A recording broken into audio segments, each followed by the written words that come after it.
Imagine yourself standing at the edge of history, looking out at a conflict so vast it consumed entire oceans and continents. From the icy wilderness stretching across Alaska's frozen reaches all the way down to the humidity-soaked jungles scattered throughout the Pacific Islands, American forces found themselves deployed to corners of the earth most of them had never even heard of before receiving their orders. These young men, many barely out of their teenage years, were loaded onto transport ships and sent thousands upon thousands of miles away from everything familiar. And here's where things get really interesting, because when these soldiers finally arrived at their destinations, they discovered something that might shock you. There was absolutely nothing waiting for them. No buildings stood ready to receive them. No barracks had been constructed in advance. Not even the most basic shelters existed to protect them from whatever weather that particular corner of the world decided to throw at them. Just open ground, endless mud when it rained, and the full force of nature bearing down without mercy. So the question became urgent and unavoidable. How exactly was the American military going to handle this massive problem? They couldn't realistically ship massive quantities of lumber and building materials halfway around the planet. The logistics alone would have been a nightmare, not to mention the time it would take. They couldn't afford to spend weeks or months constructing elaborate facilities using traditional building methods. The war wasn't going to wait for construction crews to finish their work. What they needed was something revolutionary, something nobody had quite thought of before. And what they came up with was genuinely strange when you first encounter it, yet turned out to be one of the most brilliantly effective solutions to emerge from the entire war effort. They created what became known as the Quonset hut, essentially a semicircular structure made from curved sheets of corrugated steel, forming a perfect half-cylinder that could be erected practically anywhere under any conditions, and more importantly, it could keep soldiers alive and functioning in environments that would otherwise wear them down to nothing. Now let me share a figure with you that really drives home just how massive this operation became. During the years of World War II, the United States manufactured more than 100,000 of these distinctive huts. Read that number again and let it sink in. We're not talking about hundreds or even thousands. We're talking about well over 100,000 individual structures, each one shipped out to wherever it was needed most. This represented an absolute flood of industrial production, combining steel manufacturing, logistical planning, and the sweat of countless workers into a single focused effort to create portable shelter on a scale never before attempted.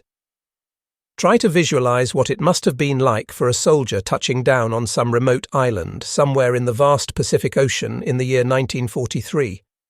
He's just survived a long and dangerous voyage across submarine-infested waters.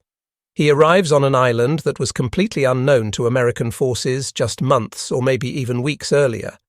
And as he steps off the landing craft onto this unfamiliar beach, he sees these curved structures rising up from what was recently just empty jungle or bare volcanic rock. Within the span of a single day, one of these complete buildings could be standing where there had been nothing before, ready to provide housing for dozens of exhausted men. The whole thing sounds almost like something from a science fiction story when you describe it that way. The idea that you could essentially pack up a building, ship it across the world in pieces, and then assemble it faster than you could construct a traditional wooden structure seems almost too efficient to be real. But this wasn't fiction or fantasy. This was American engineering and industrial capacity operating at full throttle, solving real problems with practical solutions. And here's something that might surprise you even more. These huts weren't merely temporary fixes that the military threw together and then forgot about once the immediate crisis passed. They represented something much more significant, a quiet but genuine revolution in how people thought about logistics, supply chains, and portable construction. When you really think about what World War II was at its core, you realize it wasn't only fought with weapons and ammunition. Battles weren't won just by having more tanks or better rifles. The war was also fought through the ability to move supplies efficiently, to build infrastructure rapidly, and to keep millions of men properly fed, adequately sheltered, and mentally ready to continue fighting day after day after day. The Germans had their massive concrete fortifications and elaborate defensive positions. The Japanese had extensively networked cave systems that they turned into nearly impregnable strongholds. But the Americans, they had created something entirely different. They had developed a structure that could be packed completely flat, shipped anywhere in the world without requiring a massive cargo hold, assembled by a small team of men who didn't need specialized construction training, and which could survive the most extreme weather conditions you could imagine, from typhoons to blizzards. That kind of tactical and logistical advantage doesn't usually get featured in the big Hollywood productions about the war. Movie audiences want to see dramatic tank battles and heroic charges, not the unglamorous work of building supply infrastructure. But make no mistake, this capability made an enormous difference in how the war was fought and ultimately won. And if you're sitting there thinking to yourself that a hut is just a hut, that there's nothing particularly special or noteworthy about a metal shelter, then you're going to want to pay attention to what comes next, because the story of these structures doesn't end when the fighting stopped. When peace finally came in 1945 and soldiers started coming home, these Quonset huts didn't just disappear or get melted down for scrap. Instead, they became woven into the fabric of American civilian life in ways nobody had anticipated. They were converted into college dormitories to house the flood of veterans taking advantage of the GI Bill. They became churches where communities gathered for worship. They were turned into diners where families ate breakfast on Sunday mornings. They even provided housing for those same returning soldiers who had once lived in identical structures on the other side of the world. And incredibly, some of these original wartime huts are still standing today, decades and decades later. You can find them scattered across the American landscape, rusted and weathered but still standing firm, serving as physical reminders of a time when the United States was manufacturing war materials at a pace that seemed almost impossible, a rate of production that the world had simply never witnessed before. What we're going to explore together is the complete story of how the Quonset hut came into existence, how it spread across the entire globe like a wildfire jumping from tree to tree, what the actual day-to-day experience was like for the men who lived inside these curved metal shells, and how something that was explicitly designed to be nothing more than a temporary solution somehow ended up leaving a permanent mark on history that we can still see and touch today. This is a story about steel being bent into useful shapes, about human sweat and determination, and about the kind of practical American ingenuity that solves problems through direct action rather than endless planning. And I can promise you this much, after you hear the full story, you'll never look at a simple half-cylinder shape the same way ever again. By the time late 1941 rolled around, the United States found itself facing down a logistical problem of absolutely nightmarish proportions.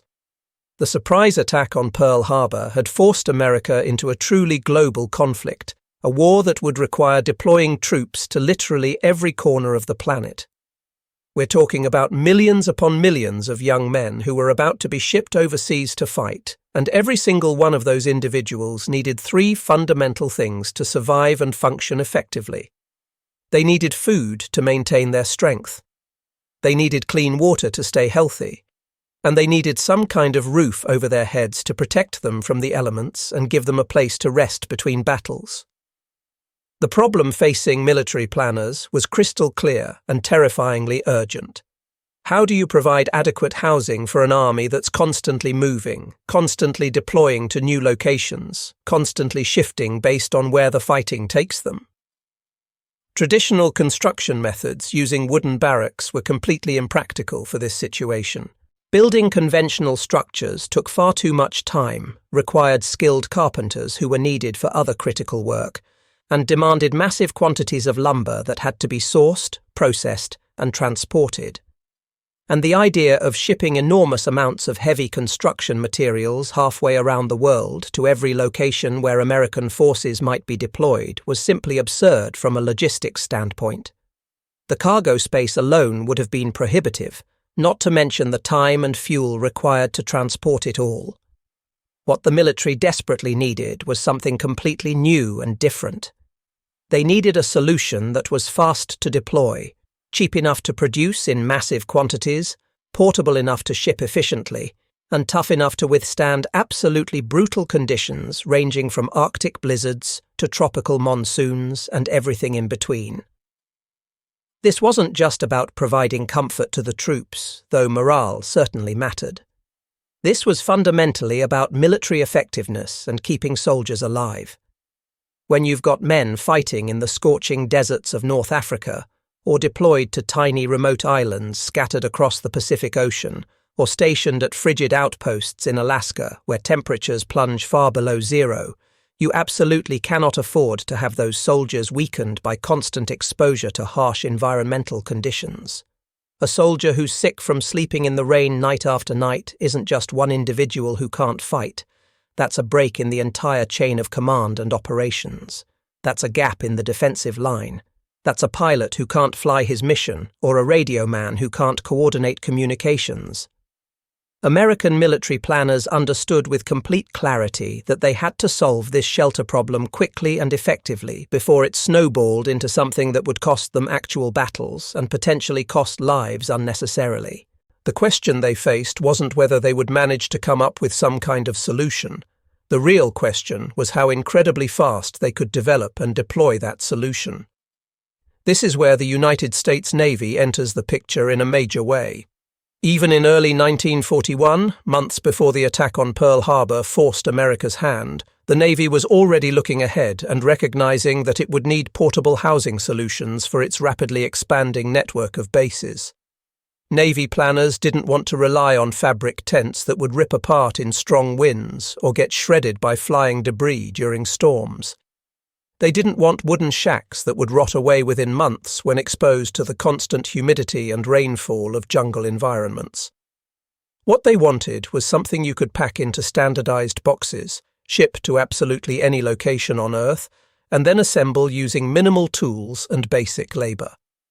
They envisioned the kind of structure that regular sailors and soldiers could erect in a matter of hours, rather than requiring weeks of work from specialized construction teams. At that particular point in time, the American military had been experimenting with and examining something called the Nissen hut, which was a British design that dated back to World War I. This structure had been invented in 1916 by a British officer named Major Peter Nissen, and it was also based on a curved steel design. The British had deployed these huts extensively in France during the First World War, and they had proven reasonably effective for their purpose. But American planners studied the Nissen design carefully and ultimately decided it wasn't quite right for their specific needs and circumstances. They wanted something that would be simpler to manufacture using American factory methods, sturdier to withstand the kind of abuse it would face in combat zones, and better suited to mass production in American industrial facilities that were already gearing up for wartime manufacturing. In other words, they wanted to create a uniquely American version of the concept, something that would take the basic idea and improve upon it in ways that matched American capabilities and requirements. And this brings us to Quonset Point, which is located in Rhode Island and plays a central role in this entire story. That's the specific location where the Navy commissioned the creation of the very first prototype of what would soon become universally known as the Quonset hut. The timing of this development couldn't possibly have been more critical or more perfectly aligned with national needs. With the entire nation mobilizing for what would become total war in 1941, there was an urgent race happening to build not just the weapons and ships that would fight the war, but also to create an entire portable infrastructure capable of housing and supporting the millions of men who would do the fighting. The challenge wasn't just about manufacturing guns and tanks. It was about creating a complete support system that could be deployed anywhere in the world. So by the time American soldiers started boarding transport ships and heading overseas in the early months of 1942, the fundamental groundwork for their future living quarters had already been established and put into motion. What appeared at first glance to be nothing more than a simple curved shell made of corrugated metal was actually the answer to one of the biggest and most pressing logistical headaches of the entire Second World War. These structures weren't glamorous or impressive to look at. They weren't the kind of thing that would make exciting newsreel footage for audiences back home. But without these humble huts, thousands upon thousands of American servicemen would have been left completely exposed in the field, vulnerable not just to enemy fire and combat operations, but also to the relentless and punishing effects of weather and difficult terrain that could wear down even the toughest soldiers over time. This wasn't just about architecture or construction theory. This was fundamentally about survival and maintaining an effective fighting force. And America was about to demonstrate to the entire world that solving practical problems like these, quickly and at massive scale, was actually one of its greatest and most underappreciated strengths throughout the war. When the Navy sent out the official request in 1941 for a completely new type of building design, the responsibility and challenge landed squarely with a team of architects and engineers working for the George A. Fuller Company, who were based at the Davisville Naval Construction Battalion Center in Rhode Island. The task they received was straightforward and simple when you read it on paper, but implementing it successfully would prove to be monumentally challenging in practice. They had to create a structure that was light enough to ship efficiently without wasting valuable cargo space, cheap enough to produce in quantities that would number in the tens of thousands, able to be packed completely flat for transport, and simple enough that men with minimal training could assemble it using only the most basic hand tools. On top of all that, it had to be rugged and durable enough to withstand the absolute worst conditions nature could throw at it, from the intense heat and humidity of tropical climates to the brutal cold and wind of Arctic environments, with everything in between. The design that these engineers ultimately developed was brilliantly simple in its elegance and functionality. Imagine taking a cylinder and cutting it perfectly in half lengthwise, then standing one half on its edge. That's essentially what you're looking at with a Quonset hut. The structure consisted of curved sheets of corrugated steel that were bent into arches and assembled to create a semicircular building. The initial standard size was 16 feet wide by 36 feet long, though these dimensions would evolve and expand as needs changed.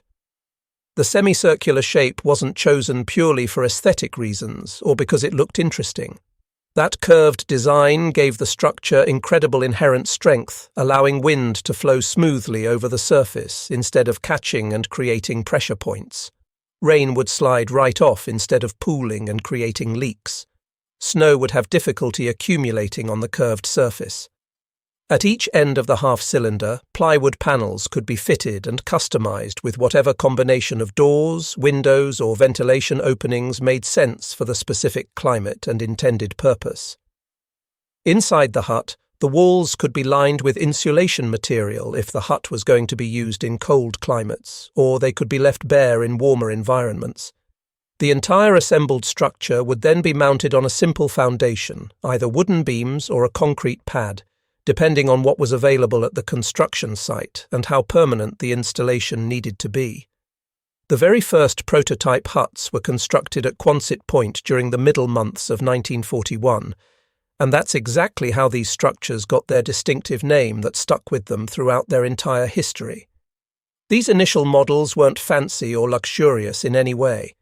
They didn't have any unnecessary features or creature comforts, but they were exactly and precisely what the Navy needed them to be. The huts could be broken down into components and packed into wooden crates that were small enough to fit efficiently into the cargo holds of ships and transport planes. Then those crates could be shipped thousands and thousands of miles across oceans, and finally the components could be bolted together right there on the spot wherever they were needed. A work crew consisting of just 6 to 8 men could assemble an entire hut in a single day of work.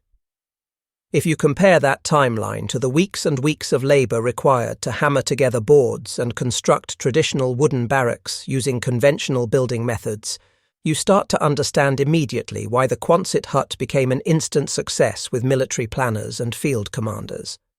Now, the initial design wasn't absolutely perfect right from the start. The first huts with their 16-foot width proved to be too cramped and confined for many of the uses that the military had in mind. Pretty soon after initial deployment, engineers went back to the drawing board and expanded the design to 20 feet wide, which provided significantly more usable interior space. Eventually, they even created 40-foot-wide versions for applications that needed even more room. Variants and modifications quickly started appearing for every conceivable purpose. There were versions specifically designed as barracks for housing troops. Others were modified to work as mess halls for feeding large numbers of men. Some were set up as offices for administrative work and command functions.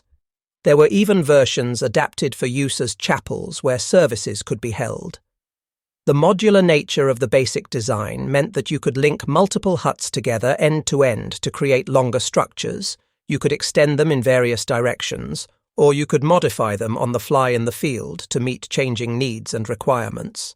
That kind of flexibility was absolutely priceless in combat zones where requirements and circumstances could change literally overnight based on tactical developments. By the time late 1941 came around, the Navy had already placed massive orders for these huts. The design had been finalized and locked in. Factories all across the country began stamping out corrugated steel panels by the literal ton, running production lines around the clock.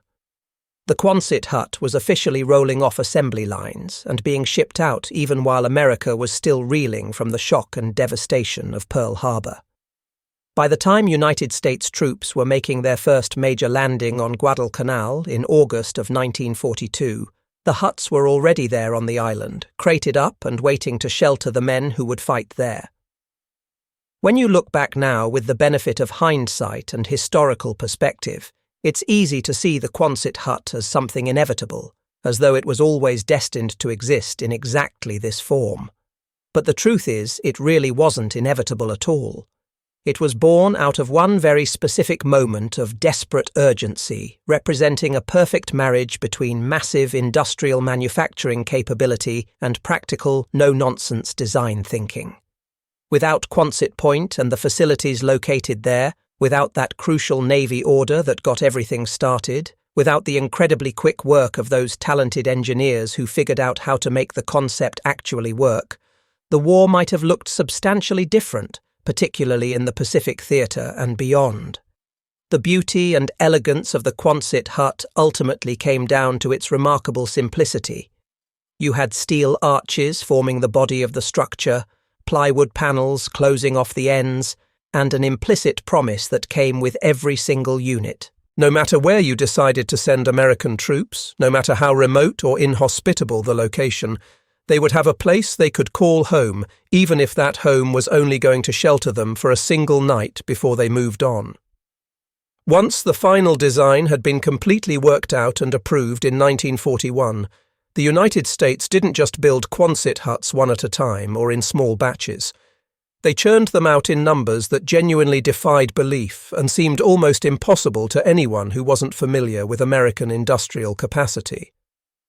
America's industrial muscle was already gearing up to produce Liberty ships by the hundreds, Sherman tanks by the thousands, and B-17 bombers in numbers that would fill the skies over Europe. Adding a relatively simple hut to the production list might have seemed small and insignificant in comparison to these other massive projects, but the Quonset hut became one of the most prolific wartime products of the entire conflict. By the time 1945 arrived and the war finally ended, more than 100,000 Quonset huts had rolled out of factories scattered across America, representing enough portable shelter to literally house entire armies from scratch. The question becomes, how exactly did they manage to do this? What was the secret to producing such massive quantities so quickly? The answer was the same fundamental formula that drove American wartime industry across all sectors: mass production, standardization, and assembly line techniques. Factories throughout the country were retooled and repurposed to stamp out corrugated steel sheets, cut plywood panels to exact specifications, and package complete kits that contained every single nut, bolt, screw, instruction sheet, and component needed to assemble a finished hut. Each complete hut kit was shipped as a flat-pack package weighing approximately 5 tons. That might sound heavy, but it was actually incredibly efficient for what you were getting. These crates could be loaded into the hold of a Liberty ship right alongside jeeps, crates of rations, ammunition boxes, medical supplies, and all the other materials needed to sustain forces in the field. Then those same crates could be offloaded at absolutely any port or beach anywhere in the world. The Fuller Company and the other contractors who got involved in production didn't waste precious time creating complicated blueprints or developing elaborate construction procedures for each individual hut. Every single hut was completely standardized and identical to every other hut of the same model, which meant that factory workers could manufacture them using the same techniques that assembly lines used to build automobiles. The dimensions were totally predictable and consistent. The parts were completely interchangeable between huts. The instructions were simple enough that almost anyone could follow them with minimal training. A wooden crate full of Quonset hut components was essentially like a giant construction set for adults, except instead of building a toy, these pieces would create the actual infrastructure needed to support a global military campaign.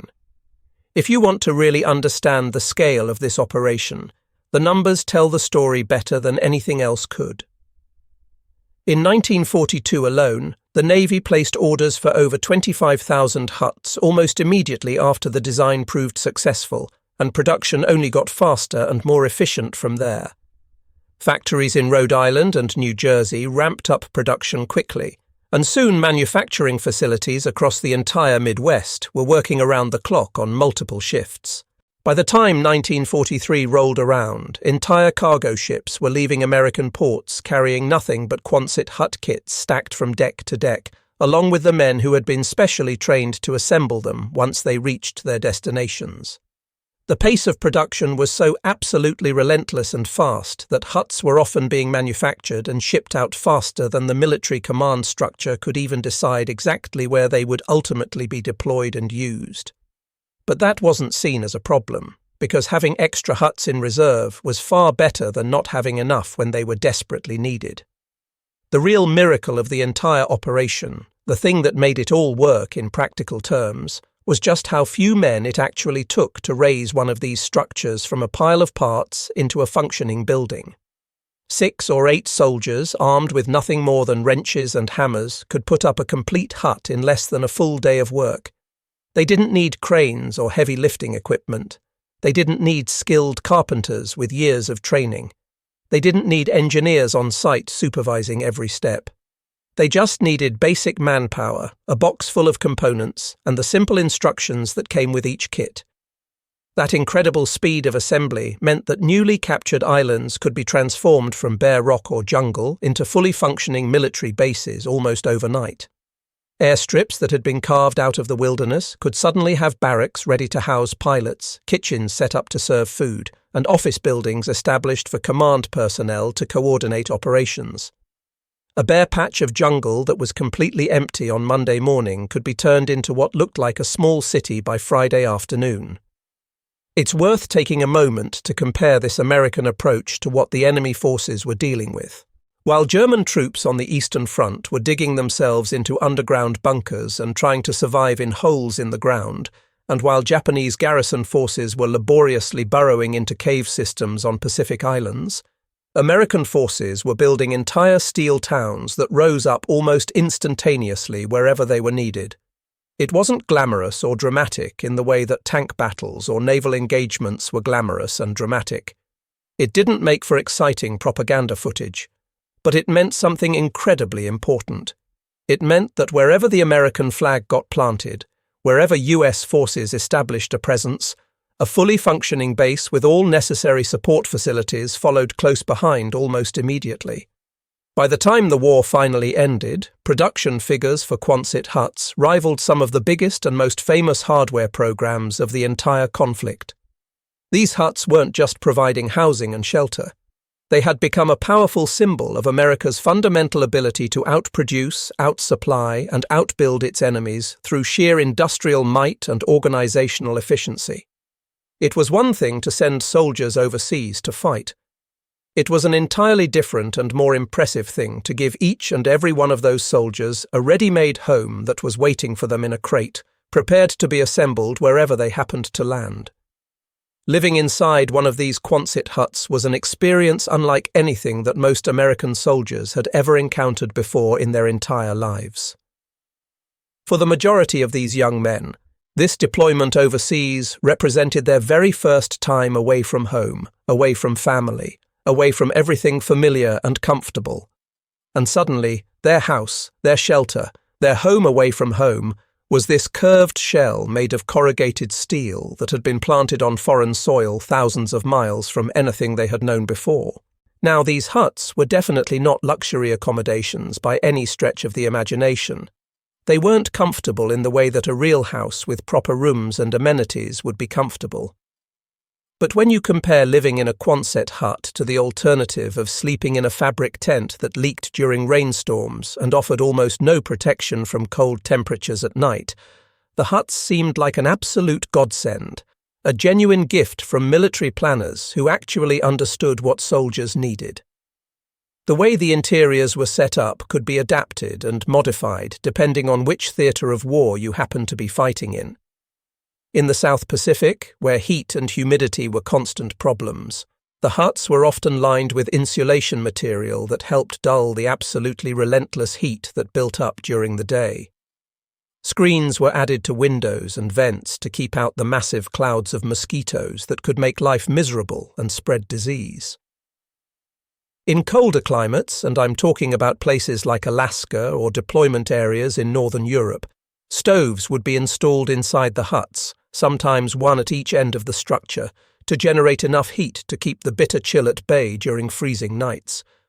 Wooden floors were laid down to keep men off the cold, damp ground and away from the mud that seemed to be everywhere in combat zones.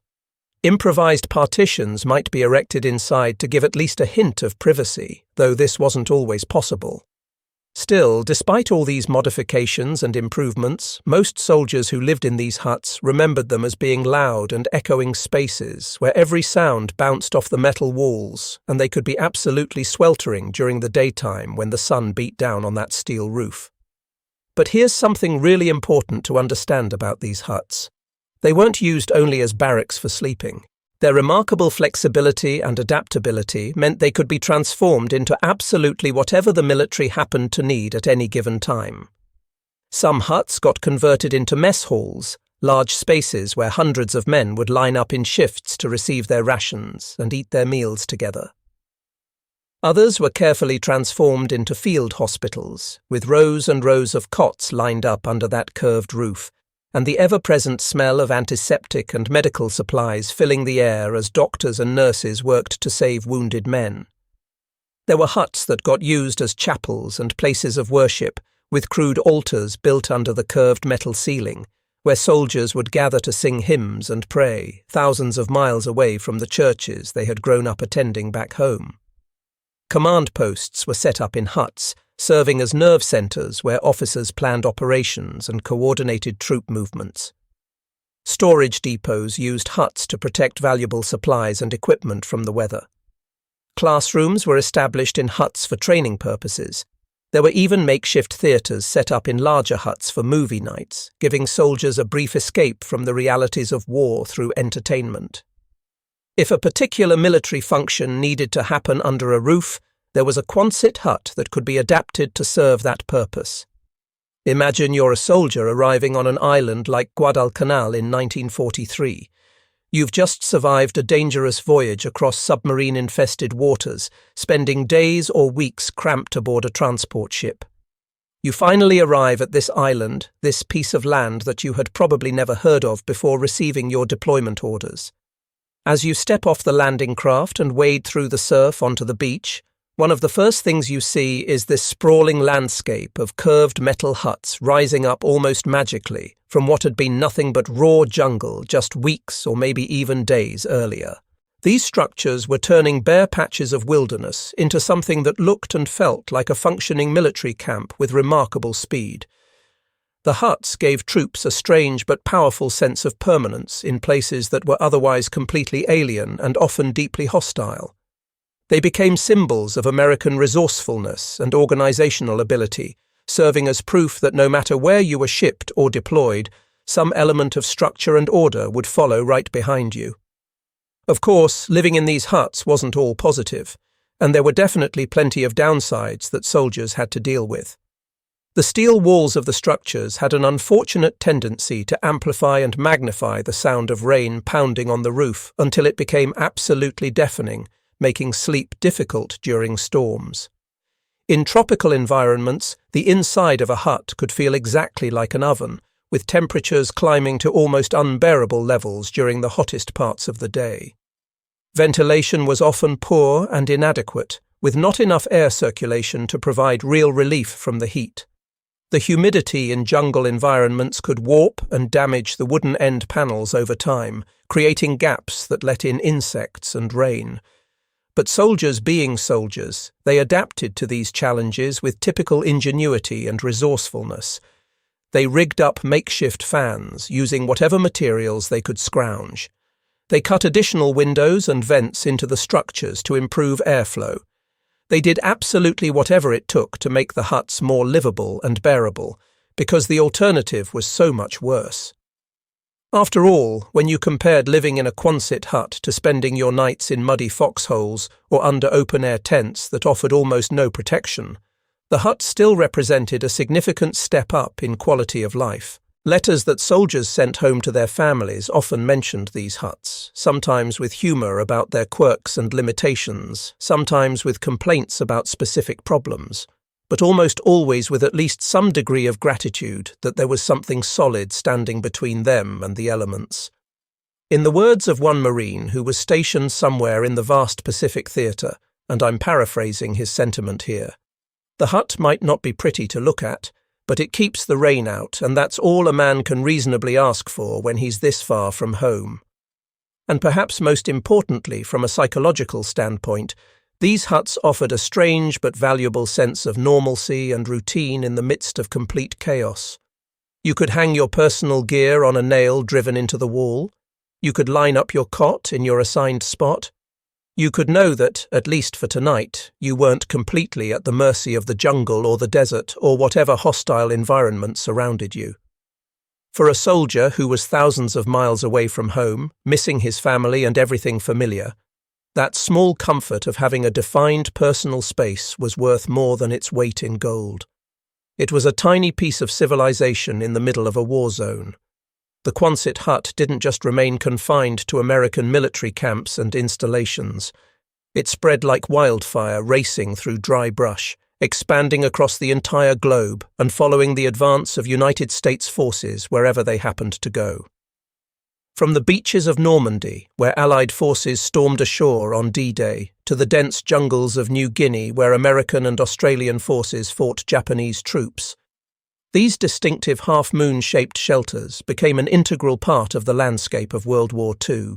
No matter how incredibly remote or isolated a location might be, no matter how far from civilization or how difficult to reach, the odds were extremely good that if you looked around carefully, you would find a cluster of these curved metal huts forming the backbone of an American military base. In the Pacific theater of operations, these huts were absolutely indispensable and irreplaceable. When United States Marines conducted their bloody assault and landing on Tarawa in November of 1943, or when they fought their way onto the volcanic sands of Iwo Jima in early 1945, establishing a secure foothold on these contested islands wasn't just about capturing territory and defeating enemy forces. It was equally about building the infrastructure needed to support continued operations. The Marines needed to create functioning bases almost immediately, and Quonset huts gave them exactly that capability on a remarkably fast timeline. Airfields that were carved out of jungle or blasted out of coral needed control towers for managing aircraft traffic, radio rooms for maintaining communications, weather stations for forecasting conditions, and maintenance shops where mechanics could repair and service planes. Instead of waiting weeks or even months for traditional construction projects to be completed, crates containing hut components could be opened right there on the beach, steel arches could be rapidly bolted together, and within just a matter of days, an island that had been nothing but bare rock and vegetation was suddenly bristling with functional buildings serving every necessary purpose. Some of the larger bases established in the Pacific ended up with hundreds upon hundreds of these huts arranged in neat rows like a small American town transplanted to a tropical island, complete with dirt roads connecting different sections and hand-painted signs marking various facilities. In the European theatre, these huts proved to be just as critical and important to operations. After the massive D-Day invasion in June of 1944, as Allied troops pushed deeper and deeper into France and began the long campaign to liberate Europe, Quonset huts followed close behind the advancing armies. They started sprouting up all over Normandy, serving as makeshift field hospitals where doctors and nurses could treat the constant stream of wounded soldiers, as offices where logistics teams coordinated the movement of supplies and equipment, and as barracks where combat engineers could rest between missions. By the time winter arrived and the fighting shifted to the Ardennes forest during the brutal Battle of the Bulge, Quonset huts were being deployed as heated shelters, giving exhausted troops a desperately needed break from the freezing temperatures of the Belgian forests where soldiers were literally dying from exposure to the cold. But perhaps the most surprising and remarkable deployments of these versatile structures occurred in absolutely extreme climates that tested their design to the limits. In Alaska and throughout the chain of Aleutian Islands, huts were erected to withstand hurricane-force winds that could tear apart weaker structures and bitter cold that made metal brittle and dangerous to work with. These northern huts had to be specially reinforced and heavily insulated, but they performed their function admirably under conditions that would have destroyed conventional buildings. In North Africa, before the campaign there ended, huts were planted in dusty encampments under a blazing sun that turned the desert into an oven during the day. Interestingly, their curved steel roofs actually reflected heat away more effectively than canvas tents ever could, providing better shelter despite being made of metal. In every single environment and climate condition imaginable, from tropical jungles to frozen tundra, the same basic principle held true and proved itself over and over. A flat-pack building that could be shipped anywhere and assembled by non-specialists could be raised faster and more efficiently than any traditional construction method could ever hope to match. The global footprint of these structures by the end of the war was absolutely staggering when you stop to think about it. By 1945, there were Quonset huts standing on every single continent except Antarctica. Soldiers developed a running joke that you could trace exactly where American forces had been deployed simply by spotting those distinctive steel half-circles standing out against the horizon. The huts became instant symbols of United States military presence, immediately recognizable even to local civilians who had never seen such structures before and had no context for understanding where they came from. And it wasn't only Americans who ended up using them either. Allied nations received substantial quantities of Quonset huts through the Lend-Lease programs that sent American equipment and supplies to friendly countries. The British set them up all across the United Kingdom. Australians used them at bases throughout the Pacific. There are even records of these huts being shipped to the Soviet Union to support their war effort on the Eastern Front. They became universal because they simply worked, and because no other nation in the world had managed to solve the fundamental problem of mobile, mass-produced housing on anything approaching this kind of scale. The huts became so incredibly common and widespread that many soldiers just naturally assumed they would last forever, that they would be permanent features of these landscapes. They watched as these structures transformed bare islands into functioning cities, as they carved order out of complete chaos, and as they gave troops scattered across the globe the infrastructure necessary to continue fighting effectively thousands of miles away from home. If war is fundamentally about logistics and supply chains, and military historians will tell you that it absolutely is, then the Quonset hut deserves recognition as one of America's most unsung and underappreciated weapons in the arsenal. By the time the war finally ended, it genuinely didn't matter whether you found yourself standing on a tiny Pacific atoll surrounded by ocean, in a muddy farmyard somewhere in France, or at a windswept Arctic outpost where nothing else grew. You would see those same curved roofs standing against the sky, identical in design whether they were in the South Pacific or Northern Europe. They served as visible proof that America hadn't just shipped millions of men overseas to fight. The country had managed to ship an entire civilization worth of infrastructure and support along with them, ensuring that American forces could operate effectively anywhere in the world. When the guns finally fell silent in 1945 and the fighting came to an end, most people naturally expected that the Quonset hut would simply fade away, along with all the other temporary measures and expedients of wartime. After all, these curved steel structures had been explicitly designed and built to be temporary solutions, quick fixes created to address an urgent crisis that would presumably disappear once peace returned. But that's absolutely not what ended up happening. Instead, these humble military huts began an entirely unexpected second life, one that would go on to shape post-war America in ways that nobody could possibly have predicted or anticipated when they were first being manufactured. The first challenge that emerged was an immediate and practical one. What exactly should be done with all these huts now that they weren't needed for military purposes anymore? With more than 100,000 of them having been built during the war years, the United States military suddenly found itself with an enormous surplus of structures on its hands. Many were dismantled where they stood and sold off as scrap metal to be melted down and recycled into peacetime products. But thousands and thousands more were carefully packed up and shipped back to the United States, or they were simply left standing at the overseas locations where they had been erected, waiting for someone to find a use for them. The timing of this surplus turned out to be absolutely perfect, because America was simultaneously dealing with its own severe housing crisis on the home front. Millions of former servicemen were returning from deployment in Europe and the Pacific, eager to get on with their lives, and the GI Bill was fueling an enormous surge in college and university enrollments as these men took advantage of their education benefits. Cities throughout the country and university campuses everywhere were desperate for places where these veterans and their new families could live, and they needed solutions immediately. Quonset huts became an instant answer to this pressing problem. All across the United States, colleges and universities set up entire villages and communities made entirely of these surplus military huts, creating temporary housing for the flood of veterans who were enrolling in classes. At the University of Michigan, to take just one example, returning servicemen and their young families moved into specially adapted Quonset hut communities that had been equipped with makeshift kitchens, divided into bedroom areas, and even surrounded by little yards where children could play.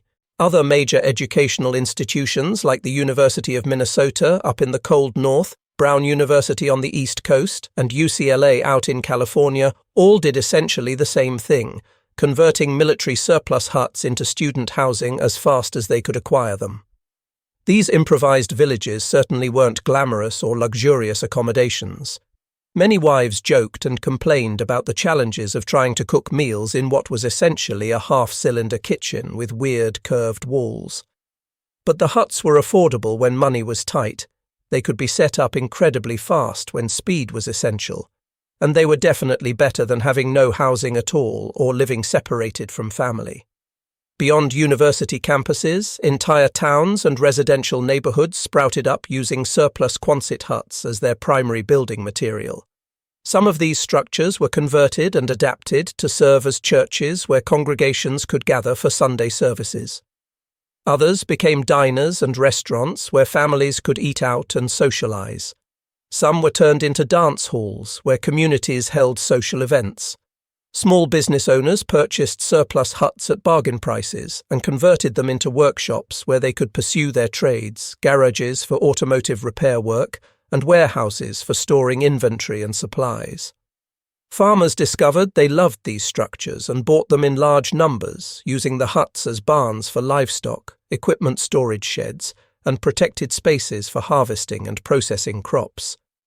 For an entire generation that had just fought through a war defined by scarcity and making do with limited resources, these ready-made structures felt like genuine gifts, practical solutions to real problems. And the story doesn't end at America's borders either. Overseas, the Quonset huts that had been left behind when American forces withdrew and went home were quickly absorbed and adopted by local communities who saw their potential value. In places like the Philippines and Guam, which had seen heavy American military presence, local residents moved into abandoned huts and made them into permanent homes. In parts of Europe that had been liberated by Allied forces, these structures found new purposes as community buildings, schools for children, and commercial establishments. The huts that were originally meant to vanish as soon as the war ended instead became lasting landmarks of survival and recovery in the difficult post-war years. That's not to say these structures were perfect or that everyone loved living in them. Families who moved into converted huts frequently complained about poor insulation that made them cold in winter and hot in summer. Roofs developed leaks over time that required constant patching and maintenance. The metal walls had a tendency to creak and groan with temperature changes, creating constant noise. Winters inside these thin-walled structures could be brutally and miserably cold no matter how much you tried to heat them. Summers could be absolutely sweltering and almost unbearable when the sun beat down on that metal roof all day long.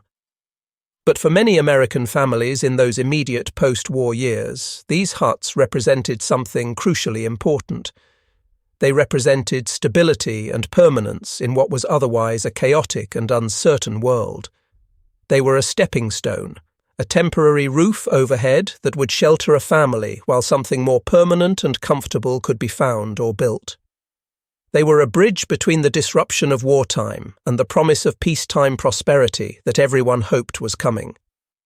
The strangest and most unexpected part of this entire story is that some of these huts simply refused to die or disappear. By the time the 1950s and 60s rolled around, thousands of original wartime Quonset huts were still standing, still being used, and still serving various purposes.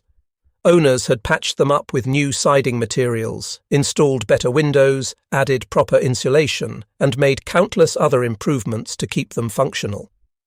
Even today, here in the 21st century, you can still find original World War II-era Quonset huts scattered across American landscapes if you know where to look. Some are rusted and abandoned, slowly deteriorating as nature reclaims them. But others are still actively in use as storage buildings, workshops, or even converted into quirky homes by people who appreciate their unique character and historical significance. What had started as nothing more than a wartime necessity, a quick solution to an urgent problem, ended up fundamentally reshaping peacetime America in ways both large and small. The Quonset hut became more than just a shelter or a building. It transformed into a bridge that carried people from the chaos and destruction of war into the promise of rebuilding and creating something better.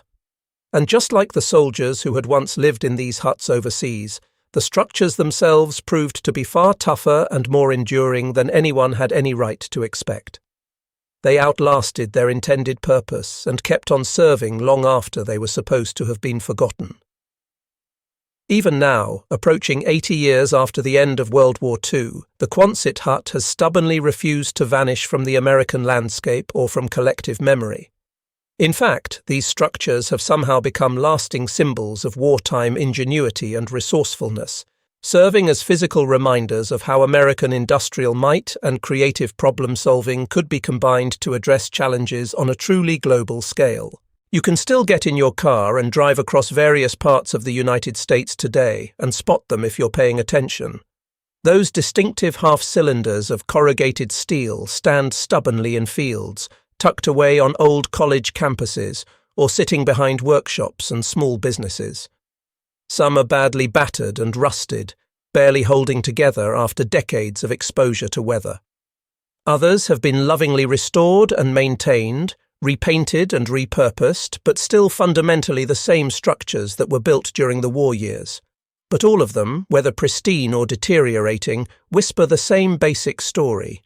They were built fast when speed was critical. They were built cheap when resources were limited. And they were built to last longer than anyone imagined they would need to. The legacy and lasting impact of the Quonset hut extends far beyond simple nostalgia or historical curiosity.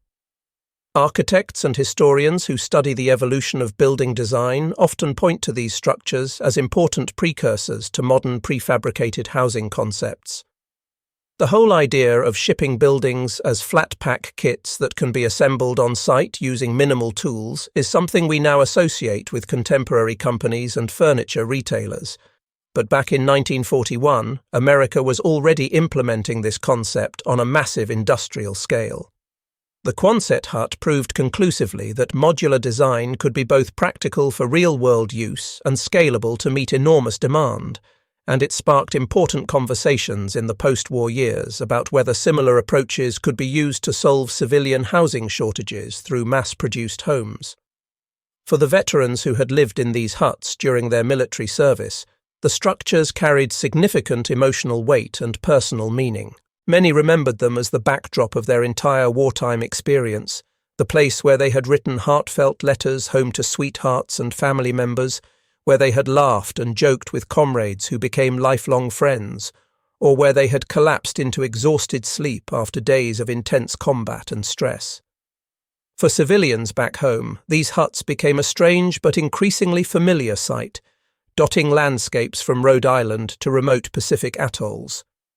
They symbolized not just American military power and reach, but also the fundamental American ability to improvise creative solutions and adapt to changing circumstances. Culturally, the Quonset hut even managed to earn a kind of iconic status in American popular culture. Artists included them in paintings depicting wartime scenes. Filmmakers used them as authentic period backdrops when creating movies about World War II. Writers referenced them in books and articles as a kind of shorthand for the entire wartime experience. By the time the 1950s arrived, these structures had become such common fixtures in American life that they appeared in everything from Norman Rockwell paintings to Hollywood films. They embodied both the grit and determination required to win the war and the hope and optimism of rebuilding in peacetime. In some small towns scattered across America, people still gather today in community centres and meeting halls that were originally surplus Quonset huts purchased decades ago, their curved metal roofs still arching over dances and town meetings and Sunday services just like they did in the 1940s and 50s. But the story genuinely doesn't end there, which is perhaps the most remarkable part of all. In our current 21st century, architects and do-it-yourself builders have rediscovered and embraced the Quonset form for environmentally friendly housing projects and affordable shelter solutions. The same fundamental principles that made these structures work so well back in 1942, which are simplicity of design, durability under harsh conditions, and cost efficiency in both materials and labour, still make perfect sense for many applications today. Some modern companies have even begun manufacturing updated and modernized Quonset-style structures specifically for agricultural uses, workshop spaces, and even residential homes, proving beyond any doubt that the original design never truly went out of style or became obsolete. And maybe that's the most striking and powerful legacy of all when you really think about it. These humble huts were supposed to be nothing more than temporary solutions, meant to last only as long as the war did. But just like the veterans who once called them home, just like the generation that fought and won that global conflict, these structures endured far longer than anyone predicted. They became permanent markers and monuments to a generation's struggle and ultimate triumph, still standing today as silent witnesses to the war that fundamentally reshaped the entire world. So the next time you happen to see one of those distinctive curved steel shells standing quietly alongside a road or tucked away in a farmer's field, take a moment to remember the full story. That humble and unassuming hut played a genuine role in helping to win a world war that decided the fate of human civilization. It provided shelter for soldiers deployed to fight on every continent. And it went on to shape post-war civilian life in America in ways that nobody could possibly have imagined when those first prototypes were being assembled at Quonset Point. In its own quiet and understated way, the Quonset hut deserves to be recognized as much a symbol of World War II as the famous Jeep that became iconic, or the Sherman tank that rolled across Europe, or the Liberty ship that carried supplies across dangerous oceans. It stands as proof that sometimes the simplest and most practical solutions, the ones that don't look impressive or generate exciting headlines, end up leaving the longest shadows and the most lasting impacts on history.